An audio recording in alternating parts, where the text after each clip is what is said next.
Dear students, आज हम पढ़ रहे हैं लेक्चर नंबर 64। टॉपिक है हमारा posterior lobe of pituitary gland.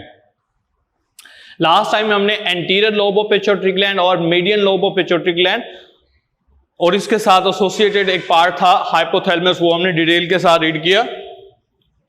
तो क्लास आज हम पढ़ेंगे posterior lobe of pituitary gland. जो पोस्टीरियर लोब होता है पिट्यूटरी ग्लैंड का, इसमें से दो हार्मोन जो है वो मेजर हैं। एक हमारे पास है एडीएच या उसको हम कहते हैं एंटी डायूरेटिक हार्मोन या वैसोप्रेसिन कहते हैं। दूसरा जो हार्मोन इसमें इन्वॉल्व है उसको हम कहते हैं ऑक्सीटोसिन। तो सबसे पहले हम बात करेंगे anti diuretic hormone. Basically ADH जो है ये हमारी बॉडी के अंदर anterior lobe of pituitary gland से रिलीज होता है और ये जाकर एक्ट करता है जो हमारी किडनी है, किडनी के अंदर पैदा होता है नेफ्रॉन्स के ट्यूबुलर पोर्शन के ऊपर जाकर एक्ट करता है और मोस्टली कलेक्टिंग डक्ट में से रीअब्जॉर्प्शन ऑफ वाटर के प्रोसेस को जो है वो करवाता है। और ये उस वक्त रिलीज होगा डेफिनेटली जब हमारी बॉडी में वाटर की कंसंट्रेशन कम होगी, ब्लड के अंदर जो वॉल्यूम की ब्लड के अंदर जो वाटर की कंसंट्रेशन कम होगी तो ये एंटी डायूरेटिक हार्मोन रिलीज होगा और वाटर की रीअब्जॉर्प्शन ज्यादा करवाएगा। तो ये हमारे पास यानी कि इससे रिलेटेड है। और दूसरा हार्मोन है ऑक्सीटोसिन हार्मोन है। ऑक्सीटोसिन उस वक्त रिलीज होता है जब ड्यूरिंग यानी कि चाइल्ड बर्थ प्रोसेस के दौरान, और दूसरा मिल्क इजेक्शन जब हो रही होती है मैमरी ग्लैंड से तब रिलीज होता है। तो इसका एक्शन होता है सर्वेक्स के ऊपर, उसको डायलेट करता है और जो बर्थ का प्रोसेस है उसमें स्मूथ मसल जो होती है यूट्रस वाल की उनको कंट्रैक्ट करवाता है और साथ ही मेमरी ग्लैंड जो होते हैं उनके अंदर उनको इंड्यूस करता है फॉर मिल्क प्रोडक्शन। और जितना ज्यादा इंडक्शन होगी, इंड्यूसमेंट होगी, उतना ज्यादा मिल्क प्रोडक्शन होगी। पॉजिटिव फीडबैक मैकेनिज्म होता है बेसिकली।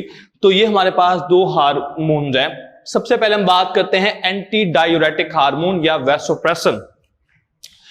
इसकी सिक्रीशन कब रिलीज होती है? जब डिक्रीज हो जाए। क्या डिक्रीज हो जाए? ब्लड प्रेशर डिक्रीज हो जाए, ऑस्मोटिक प्रेशर मीन वाटर की कंसंट्रेशन ब्लड में डिक्रीज हो जाए, या ब्लड वॉल्यूम डिक्रीज हो जाए। क्यों? क्योंकि पानी की कंसंट्रेशन जो हमारा ब्लड है इसमें कम हो जाएगी। तो क्या करेगा ये, जब ये कंडीशन होगी तो हमारा हाइपोथैलेमस इसको सेंस करेगा। हाइपोथैलेमस के अंदर होते हैं न्यूरोसेक्रेटरी सेल्स, और न्यूरोसेक्रेटरी सेल जो हैं ऑस्मो रिसेप्टर्स के जरिए उनको सेंस करते हैं। सेंस करने के बाद हार्मोन बनाते हैं जिसका नाम है एडीएच, और ये posterior lobe of pituitary gland से उसको इंड्यूस करते हैं और वहां से सिक्रीट हो जाता है। और ये जाकर कहां एक्ट करेगा? किडनी के अंदर जो ट्यूबुलर पोर्शन होता है जिसको आप कलेक्टिंग डक्ट कहते हैं वहां पर जाकर एक्ट करेगा और वाटर की रीअब्जॉर्प्शन करवाएगा। Act on the distal part, ये क्या करेगा? डिस्टल पार्ट के ऊपर एक्ट करेगा और उसके ऊपर नेफ्रॉन के डिस्टल पार्ट के ऊपर जब एक्ट करेगा तो क्या करेगा? Causing the reabsorption of water from the collecting duct of nephron into the blood and increase the concentration of water in blood, and so increase the blood pressure, so increase the osmotic pressure and also increase the blood volume। ठीक है, उसको normal पे ले आएगा। अब next है हमारे पास दो कंडीशन है। एक है हमारे पास अगर डेफिशिएंसी हो जाए तो इससे क्या होगा?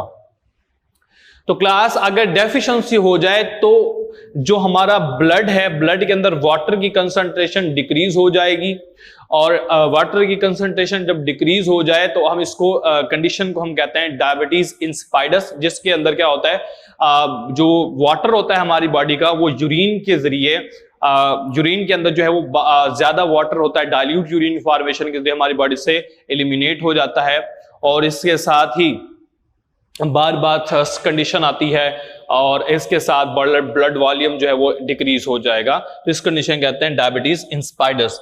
Cause the diabetes insipidus characterized by the great thirst, बहुत ज्यादा प्यास लगेगी, and also the dilute urine formation, और यूरिन फॉर्मेशन जो होगी वो डाइल्यूट होगी, पानी की कंसंट्रेशन यूरिन में ज्यादा होगी।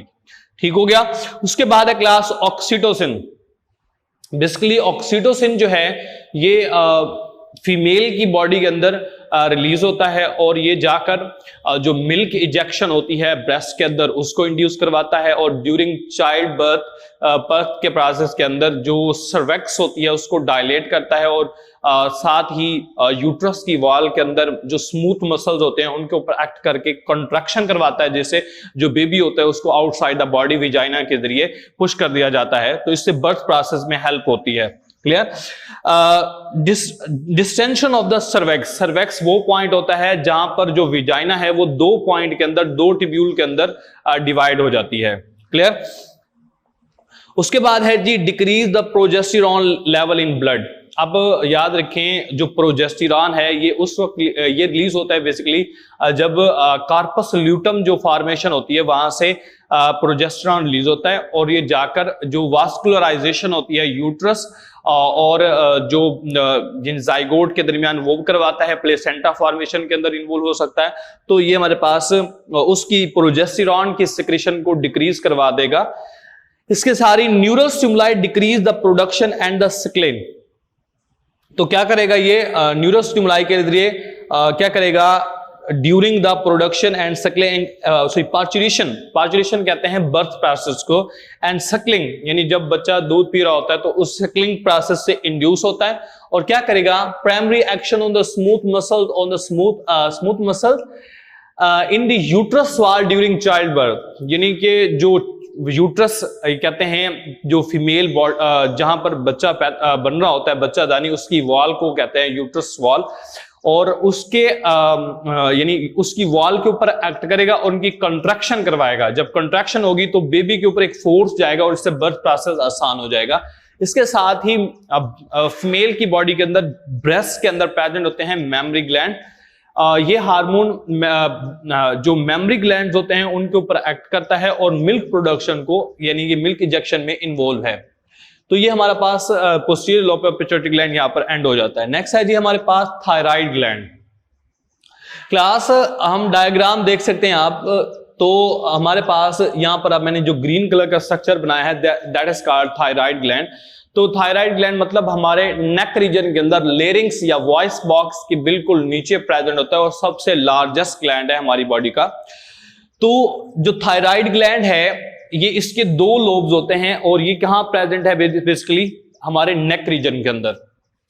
In humans consist of 2 lobes present below the larynx. Larynx mean voice box, ये मैंने आपको डायग्राम में दिखा दिया। ये इस पार्ट को कहते हैं लेरिंग्स, और लेरिंग्स के बिल्कुल नीचे आपको ये नजर आ रहा है that is called thyroid gland.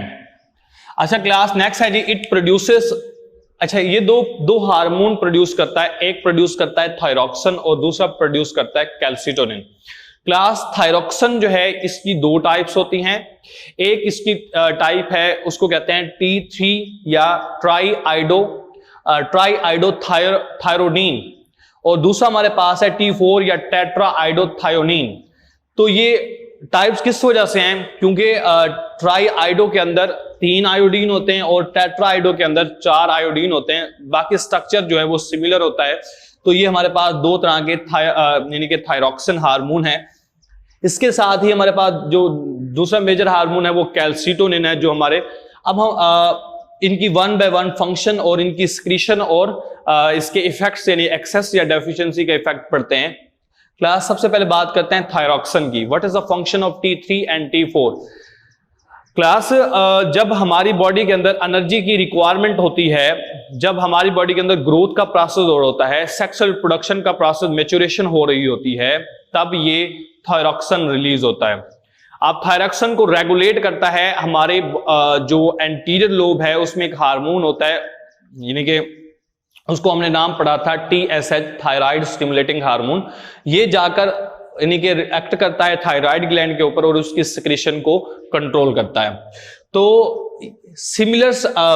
Active continuously but produce their secretion during, यानी कब सिक्रीशन रिलीज करेगा?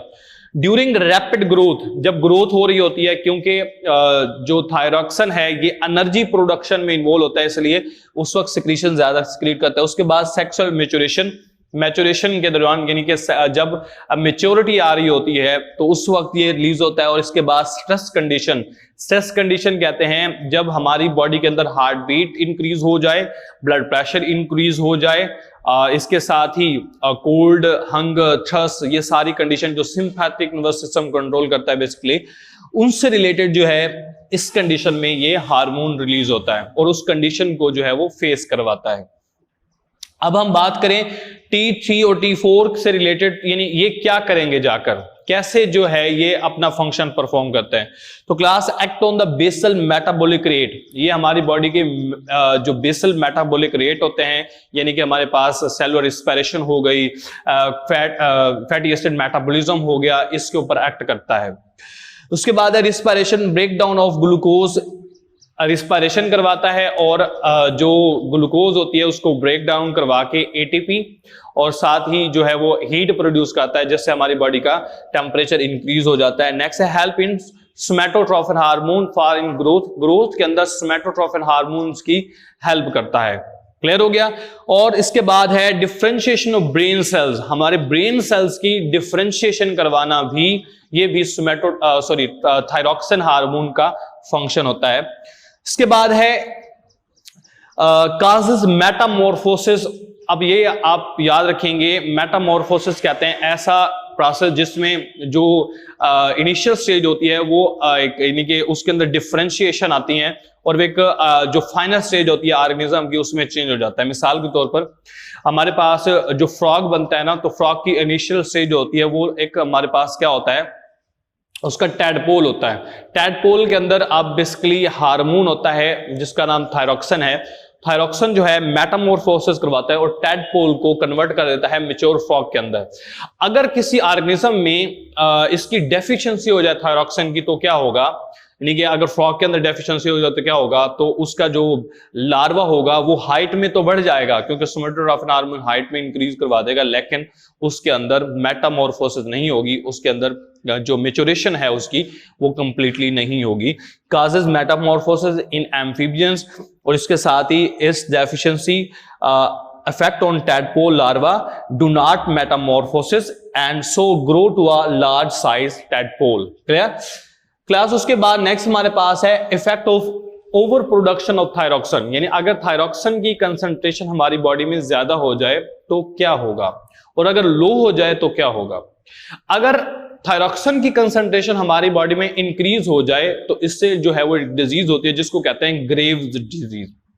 अब ग्रेव डिजीज में क्या होता है, जो हमारे बेसल मेटाबॉलिक रेट होते हैं उनकी कंसंट्रेशन बहुत बढ़ जाती है, क्योंकि थायरॉक्सिन ज्यादा होगा तो ये जो फंक्शन करता है वो ज्यादा हो जाएंगे। इसके साथ जब हमारे बेसल मेटाबॉलिक रेट इंक्रीज हो जाता है तो इससे हार्ट बीट जो है वो ब्लड प्रेशर इंक्रीज हो जाता है, कार्डियक फेलियर होने के चांसेस बढ़ जाते हैं। ठीक हो गया। इसके साथ ही जो बॉडी के अंदर अबनॉर्मल प्रोटीन प्रोड्यूस होती हैं और इससे बहुत सारे इफेक्ट्स होते हैं। तो ग्रेव डिजीज में एक्सोप्थेल्मिक ग्वाइटर और इसके साथ ही increase basal metabolic rate lead to the cardiac failure, इसमें हार्ट फेलियर के चांसेस बढ़ जाते हैं। और मैंने बताया आपको कि production of abnormal body protein which यानी कि जो कि हमारी बॉडी के डिफरेंट मैकेनिज्म के ऊपर इफेक्ट करते हैं। तो क्लास नेक्स्ट है effect of the deficiency of thyroxine, यानी अगर थायरॉक्सिन की कंसंट्रेशन हमारी बॉडी में कम हो जाए तो फिर क्या होता है। तो इससे एक डिजीज होती है जिसको कहते हैं क्रिटिनिज्म। क्रिटिनिज्म बेसिकली के ऐसी डिजीज है जिसमें जो ऑर्गेनिज्म होगा उसका जो बॉडी हाइट होगी वो स्मॉल होगी। दूसरा, उसके अंदर जो उसकी स्किन होगी वो स्केली हो जाएगी और थिक होगी और येलो कलर की हो जाएगी। इसके साथ ही उसके जो हेयर्स होंगे वो कोरस होंगे, खुरदरे होंगे और स्कैंटी हेयर्स होंगे। और इसके साथ ही जो मेजर इंपॉर्टेंट है वो मेंटली रिटार्डेड होगा और सेक्सुअली इमेच्योर होगा। तो ऐसी कंडीशन को हम कहते हैं क्रिटिनिज्म। क्लियर। क्रिटिनिज्म क्या होगा, individual fail to develop its normally. कैसे जी, they are small, height small होगी, coarse scanty hairs, thick yellow scaly skin and mentally retarded and most important fail to develop sexually. This condition is called cretinism. अब cretinism जो है वो इन early stage of यानी कि जो deficiency में है, अगर ग्रोथ एज के शुरू में हो जाए तो, अगर बाद में हो due to the deficiency of iodine, तो उस कंडीशन में जो हमारा नेक रीजन होता है ये स्वेलिंग कर जाता है। और स्वेलिंग क्यों कर जाता है? क्योंकि वहां पर फैट्स डेपोजिट हो जाते हैं, ठीक हो गया, जिससे जो स्वेलिंग होने की वजह से ग्वाइटर जो इस कंडीशन को कहते हैं goitre. Clear? Due to the iodine deficiency in food, thyroxine deficiency, swelling in neck, that is called goitre. अब इसके साथ ही जो फैट्स होते हैं वो हमारे नेक रीजन में अकमुलेट हो जाते हैं, और इसके बाद हमारी बॉडी के अंदर जो हैंड्स हैं और हमारे पांव फुट हैं, ये इनके अंदर स्वेलिंग हो जाती है, और उस कंडीशन को हम नाम देते हैं मिक्सोडीमा। ठीक है, ये आपने शॉर्ट क्वेश्चन याद रखना है, मिक्सोडीमा और ग्वाइटर में difference. The fats accumulate and the weight increase, that is called myxoedema. Characterized by puffness of hands and skin, skin और हैंड्स के अंदर जो है वो स्वेलिंग हो जाएगी। इसके बाद है क्लास हमारे पास all bodily and mental process are also retarded in condition of myxedema, body condition और मेंटली कंडीशन जो है वो रिटार्ड हो जाएंगी। लास्ट में क्लास कैल्सिटोनिन। कैल्सिटोनिन जो है ये हमारी बॉडी में उस वक्त रिलीज होता है जब कैल्शियम का लेवल बहुत ज्यादा हो जाता है, तो कैल्सिटोनिन रिलीज होता है, और ये क्या करता है, कैल्शियम को ब्लड से उठाकर बोन्स के ऊपर डेपोजिट करवा देता है। तो इसका मतलब कैल्सिटोनिन जो है ये हमारी बॉडी में कैल्शियम के लेवल को डिक्रीज करता है। क्लियर? अब इसके बाद अगर कैल्सिटोनिन की दो हैं, अगर डेफिशिएंसी हो जाए या एक्सेस हो जाए तो क्या होगा? अगर एक्सेस हो जाए तो क्या होगा? ब्लड में कैल्शियम का लेवल डिक्रीज हो जाएगा, और इसके बाद ब्लड के अंदर अगर कैल्शियम का लेवल डिक्रीज हो जाए तो इससे बहुत सारी हमारे पास ये मस्कुलर टेक्नी हो सकती है। और दूसरा कंडीशन है कि अगर एक्सेस हो जाए तो क्या होगा? तो ब्लड के अंदर कैल्शियम का लेवल कम हो जाए, और डेफिशिएंसी हो जाए फिर क्या होगा? तो फिर जो बोन्स होती हैं वो वीक हो जाती हैं, और इससे एक डिजीज हो जाती है जिसको रिकेट्स कहते हैं, अगर ये छोटे बच्चों में हो, और अगर अडल्ट्स में हो तो उससे ओस्टियोमलेशिया कहते हैं। बोन से रिलेटेड डिजीज होते हैं, बोन ब्रिटल हो जाती हैं, थोड़ी सी चोट लगने से टूट जाती हैं। तो ये हमारे पास था कैल्सिटोनिन। तो क्लास यहां पर हमारा लेक्चर एंड होता है। Thank you, Allah Hafiz.